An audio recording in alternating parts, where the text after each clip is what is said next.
Manipuri politicians in the Delhi the Laga, Mako insurgency problem, development problem, issue to the Kanabang Laki Day, Pashani Velakani is a high company. I call it Karamba me, or do no, Karamba, Kunaimo, do no, 100 live, sir. Manipuri Puari, the Amokan Mamaichu, but the Karaidum Saki, the lawyer that will face. Lam and maintain a body develop myself. May I'm going to Cha the Marie Padra when he maintain a co develops. Manipur state Sigi, Cha the Marie Muktanebo could maintain a Pata Piraga in Lowam Sunni College.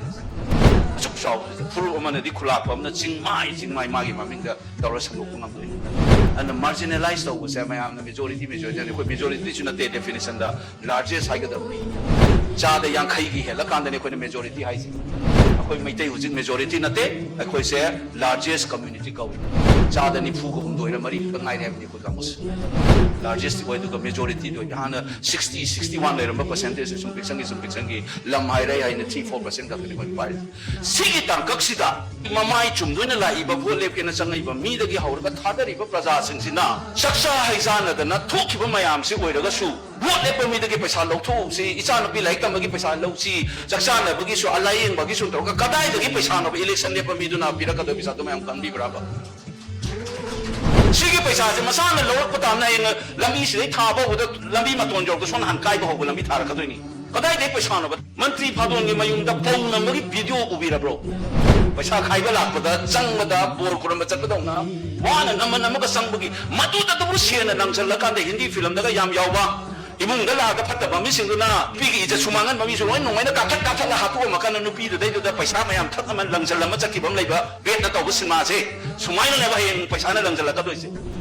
jahi mga majano na mantri me da chat na sidai da mai da paisa ni do to ise na horen बहुत खाब मतम ददी मिसी मिसी को लेपा के सेवा तरो कदो बरा माउंड द विजन जावरा गणतंत्र सपले पाइ ने सिटी कॉन्शियसनेस है अखोय द लाइतना कदाय दगी मणिपुर अवन मनबो उरा कदोइसे ओजाबी मोले दिन ngang मैम कागरेस ओजाबी मोलस माना ngam thattana nei khaidana ne mi amana kashu yaroi अखोय पुलक तो बिना कदो थबो बिसे हीरो वर्शिप तो गदो नथि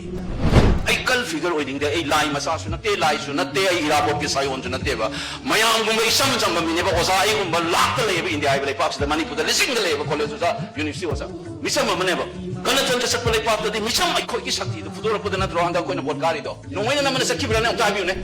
miyam ki sakti gut pai sa do ne ba ai na singang is mai na miyam na do tawram da de ngang amoi ba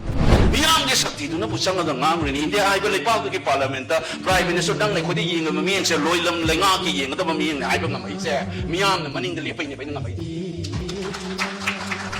Masaya tu nebe democracy miyang yuwan to sinanay na isa inaw sin hasing na maroy na dahil chapo nung tayo na build up dyan ng isi handak talkie ba sa sumay na ay isa inaw marumapang yaw mo nebe politics mam tu hana talkie ba na talkie handak di katik to so vision na mo yaw ka katay na mamatsa na wala sa isi India ki home secretary uram sa ako'y di po left ngay damay magsat ngang niya ba manang ngang bawa Manipuri politicians in the Delhi the laga mako'y insurgency ki problem development ki problem issue mo tayo kanabang laki day paisang iba lang laki niya sa kaya ni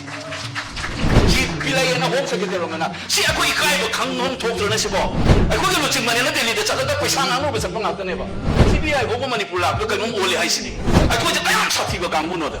RSS ki mi sila ko mi bawa matang nga to tanga mi ay manipula apa ba character na tiba ako na soyjari ne si kaday da no miyam gi iho miyam na mikap thok po numit ka haise asigi ne ba meeting sinaraga wari sare ba nei chai na su sin na auto na ningi se ai khoi na ubang amaroi da bo hong manipur ya to bo madu gi khongthang thang de ko su ningi